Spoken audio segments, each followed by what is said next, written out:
Hello guys, in today's video we'll talk about heavy tanks.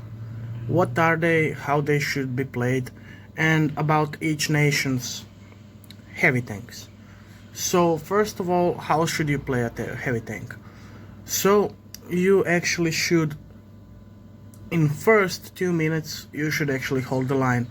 Wait on your heavy tank side of the map. You should actually, just hold off. Be worried about your hit points, that you don't lose them too much. Bounce as much as possible. Deal some damage, not actually necessary, but that's just a bonus. And then you should actually wait your medium tanks to do their job. You should actually cooperate with at least one medium or light tank and one or two tank destroyers. Why? Because actually you cannot perform a very good job in a heavy tank without support of your team. So if we old players actually know that the view range of heavy tanks isn't perfect. Hell, it's very bad. So especially in Russian tanks. In German heavies, it's still meh, but in Russian heavy tanks it just sucks. Take a example of KV2, IS5, IS6. They all just suck at view range. They just suck. You'll get obliterated if you cross the middle of the map, because that's actually when medium tanks usually spot you, or lights, and then you get obliterated. You don't spot them because your view range is just bad. So let's get back on cooperation between team. So your main task as a heavy tank is actually to attract at least one light or medium tank to your side, even just to actually spot for you, so you actually do some damage, not just like blocking damage. So you should actually, then you can actually see where from enemy is shooting, so you can bounce more efficiently. Just that isn't like, I think he's shooting, he will shoot from there, but no, he shot from the other side and your weak armor was exposed, and then in worst case you get aim wrecked instantly. So you should cooperate with your heavies as well, not just inter classes, because if you actually don't cooperate with your heavies, you will not be able to cover as much of the map as you need, in certain area. And then if you do not position yourself correctly, then they will just enemy team, they will just swarm right through that entrance you created. Their medium tanks, they will screw you up. They will totally screw you up. And the worst thing you want to do when something that like that happens is actually turning around to kill that medium. He's just trolling you actually, because the real firepower will still get from the frontal area, their tank destroyers. You don't want to turn your turret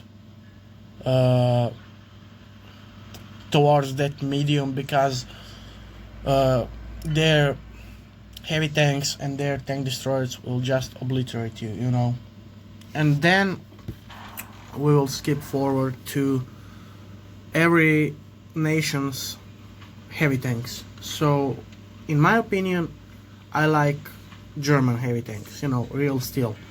Why? Because you actually need some skill to control them correctly. You have to know how to angle in those tanks. Russian tanks, you just don't have to angle, you know.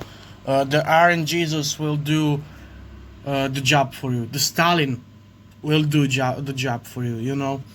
It will just become useless to angle. Of course, you know, you're pike nose tank, so you actually must not angle. You must not angle, because every shot, if you angle, will get through your right or left cheek of the hull, and that is a must not do in a tank like IS-8 or IS-7. Why? Because in most cases of German tanks or any other tank, the ammo rack is in the turret, because that's the safest area of the tank for ammo rack to be. But in Soviet tanks, especially tier 9 and tier 10, the ammo rack is in its frontal area of the tank. So in these cheeks, here is ammo rack. So you do not want right here where the lights of the tank are. So you do not want to angle, because every shot will be a potential ammo rack for you, you know. Like in T-22 medium, you do not want to angle in it, because every shot that gets penetrated through this light will actually lead to ammo rack explosion. Most of my deaths in T-22 medium is by ammo rack, you know. If someone who I don't actually see shoots me through here, it will in 99% do some damage to ammo rack, and in 50% of the cases it will actually cause an ammo rack explosion and it will destroy my tank. So we've covered German and Russian heavies. Then you have, I will not cover Chinese heavies, because they're the copy of Russian heavies, you know. Just like everything else in the game, those heavies are actually just a copy of Russian heavies, and their tank destroyers are exact copy of the Russian tank destroyers. They just messed up tiers with the with the tank destroyers actually. Then we have American tank destroyers. Unfortunately, I do not have any of them in garage to show them to you. So in American heavy tanks, you also don't want to angle, because pretty much every shot will go through your track, as your side armor is actually very weak. It's like 60 to 70 millimeters. So that's not problem for tanks like E100 or Jägeru, or even some 122 millimeter guns, you know. It's just not the problem. Then what do you not want to do in American heavy tanks? You absolutely don't want to show your ass. You want to be sure that no mediums will actually rush you, you know, because if you show them your rear parts of your tank, your rear part, your butt is like 10 to 20 millimeters thick, so that's nothing. Everything will go through your rear. Every single high explosive shot will go through your rear. So you want to show your frontal armor. You want to be aggressive, as much aggressive as you can, with support of your other TDs and tank destroyers. So you just want to actually fool the enemy that they can aim for your weak spots, you know. You will get like crazy bounces in M103 or any tank like that. Then we have British heavy tanks that are actually pretty nice, except for Churchill. And then when Churchill Tech 3 line ends, we have Black Prince, which is actually pretty nice tank because of the recent buff. It has got the DPM, it has got pretty buffed armor that was actually overpowered even before. Then you turn amazingly quick. You know, it's just so overpowered for a free tank. Then we have some tier 8 to tier 10 British heavy tanks that are actually also pretty good, like Carnarvon or FV and Conqueror. They're just phenomenal tanks. They have excellent armor, they have excellent DPM. You know, they're not overpowered, they're just pretty good balanced. They have excellent hash shells, you know, so from tier 9 to tier 10, not tier 8.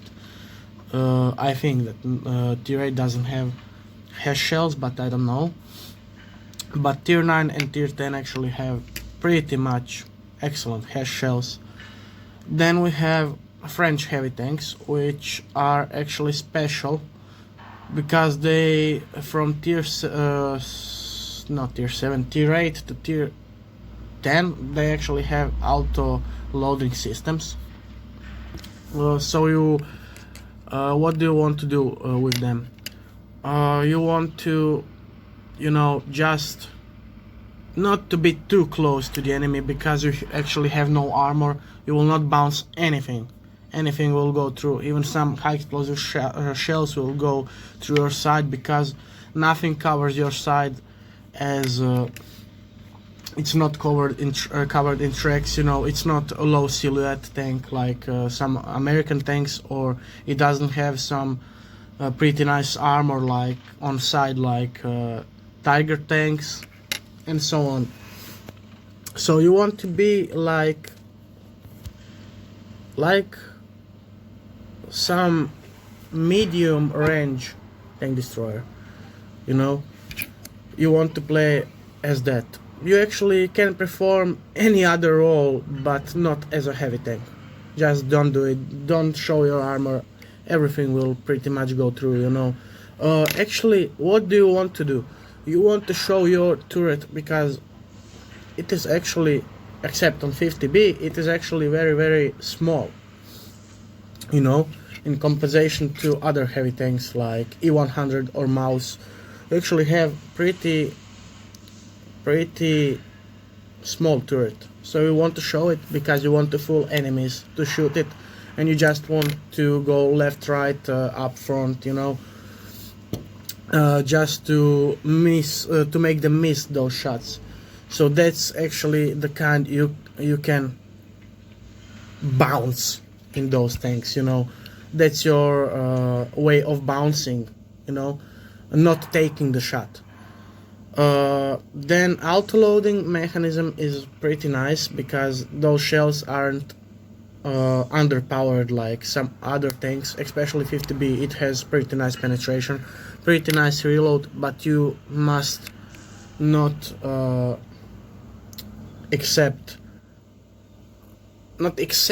but you know, you must not allow enemies to shoot your ammo rack or your loader.